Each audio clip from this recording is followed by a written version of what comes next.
Assalamualaikum warahmatullahi wabarakatuh. Selamat datang kembali di channel YouTube saya. Mudah-mudahan video ini bermanfaat.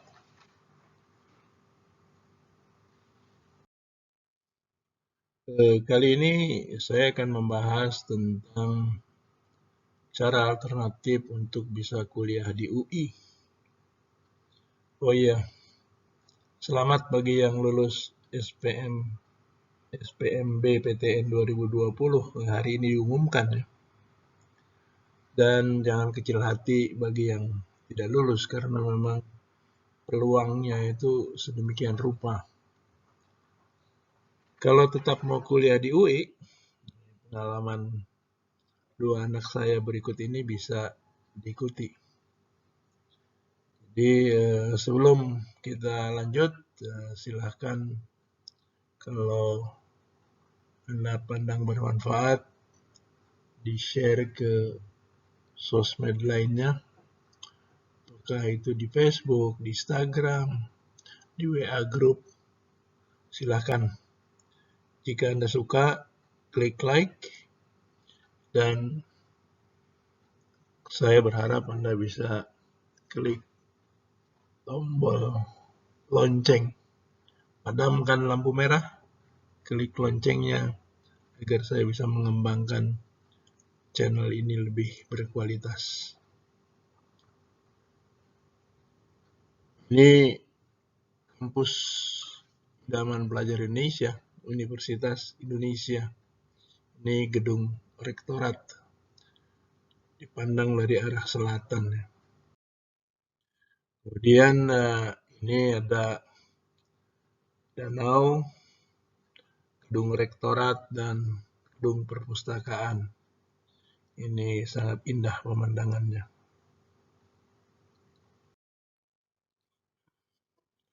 Baik, untuk memulai cerita ini, saya sampaikan bahwa kami tinggal di Jalan Kiai Ahmad Dahlan, Kukusan Beji. Hanya beberapa puluh meter dari belakang kampus Universitas Indonesia. Itu yang dikenal itu Kukel, dekat Kukel, Kukusan Kelurahan. Mereka yang namain itu, siapa yang namain. Jalan Kiai Ahmad Dahlan, kemudian rumah kami ada di sini.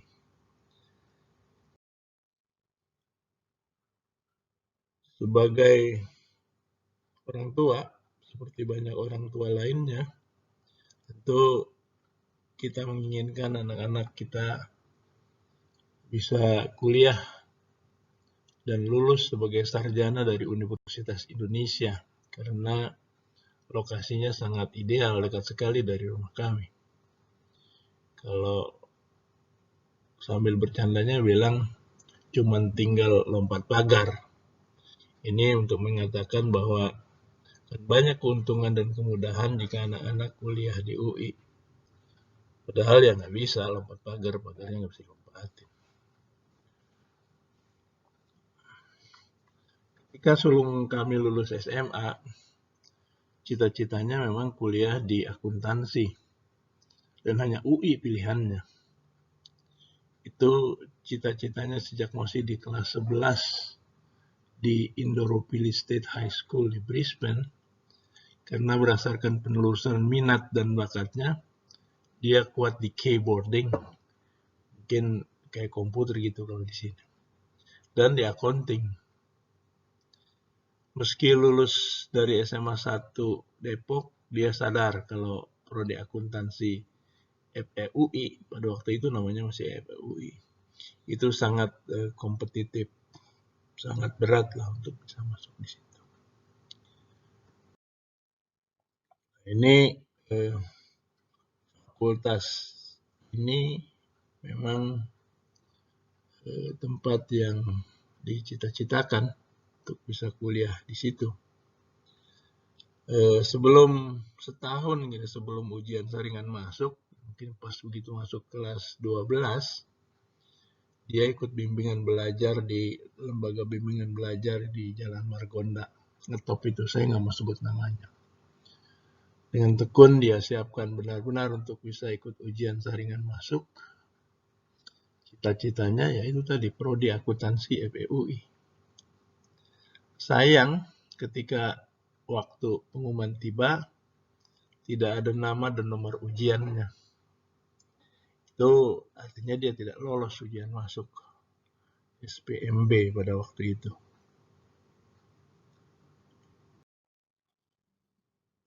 Putus asa? Enggak sih. Masih ada beberapa pilihan, tapi kalau mau praktis saja, ikuti tes masuk untuk program diploma.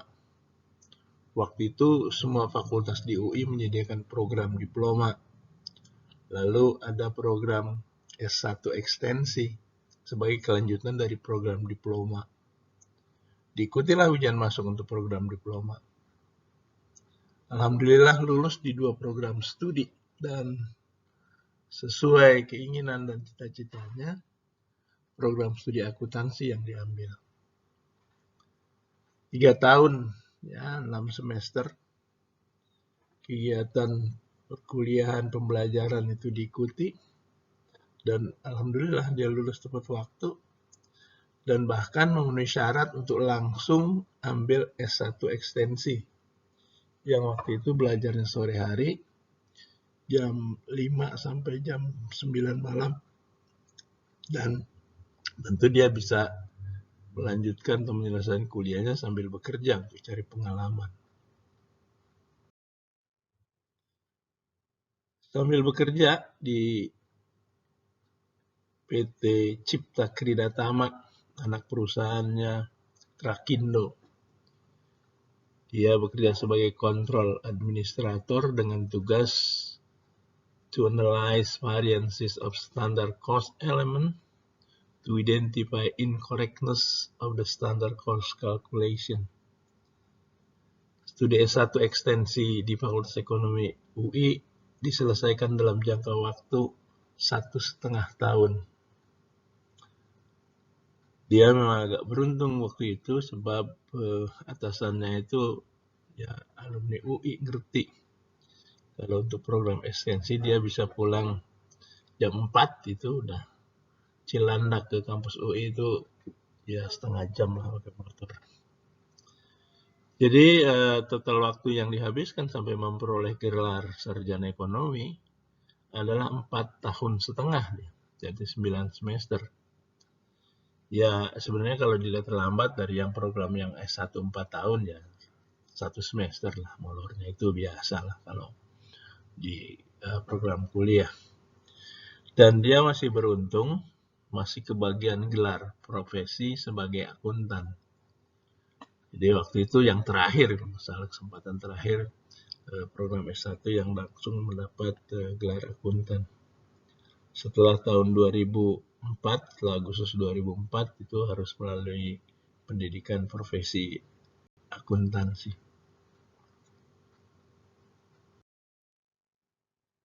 Nasib adiknya sama, tidak lolos ujian saringan masuk di program S1 Prodi Akuntansi. Sebenarnya sih dia diterima di program S1 Perbankan Syariah di Universitas Islam Negeri Jakarta.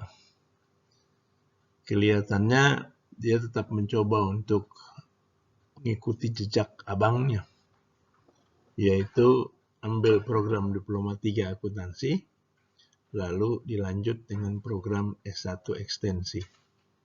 Itu yang dia kemudian tempuh ketimbang ambil program S1 di program studi perbankan syariah di UIN. Ya mungkin ada faktor lain juga yang menyebabkan dia tetap milih kuliah dekat rumah. Memang agak sedikit menyesal dia kuliah sambil kerja karena targetnya tuh tidak tercapai. Dia punya target namanya tuh disebut ketika wisuda. Itu yang disebut pada waktu wisuda itu mereka yang IPK-nya 3,51. Dia cuma sampai 3,49. Kemudian soal waktu penyelesaian studi yang lebih lama, karena memang ada aturan baru di mana dia dibatasi jumlah SKS-nya per semester sehingga dia butuh 2 tahun setelah program diploma 3. Jadi dia selesai 5 tahun, dan sebenarnya itu sih biasa aja, orang selesai 5 tahun. Kadang-kadang ada yang molornya bisa lebih lama dari itu. Jadi itu cerita yang bisa saya bagikan. Terima kasih sudah menonton video ini. Sekali lagi selamat bagi yang lulus SPMB PTN 2020. Jangan kecil hati bagi yang tidak lulus. Dan kalau tetap mau kuliah di UI, pengalaman 2 anak saya ini bisa diikuti. Kadang saya suka berkelakar bahwa semua anak saya itu lulusan UI, anaknya cuma 2. Sekarang memang program diploma tidak lagi di masing-masing fakultas, tetapi di program pendidikan vokasi. Jadi program khusus untuk diploma itu di program pendidikan vokasi. Tetapi tenang aja, program S1 ekstensi masih ada. Syaratnya tetap lulusan D3. Jadi itu peluang alternatif lain. Kalau Anda nggak lulus SPMB tahun ini, mungkin cara itu bisa dipertimbangkan. Banyak lagi sebenarnya jalur-jalur lain. Ada banyak jalur untuk masuk ke penerimaan mahasiswa baru di UI, tapi biasanya SPMB itu yang paling favorit. Biasanya yang kuliah dengan SPMB itu biaya kuliahnya biaya kuliah reguler. Tapi memang kuotanya itu juga nggak banyak. Jangan-jangan itu kuotanya yang paling sedikit di antara kuota-kuota yang lain. Banyak jalur-jalur yang tersedia di universitas-universitas negeri, dan SPMB itu biasanya kuotanya paling sedikit. Jadi sekali lagi terima kasih sudah menonton video ini, dan mudah-mudahan ini menjadi inspirasi. Terima kasih. Assalamualaikum warahmatullahi wabarakatuh.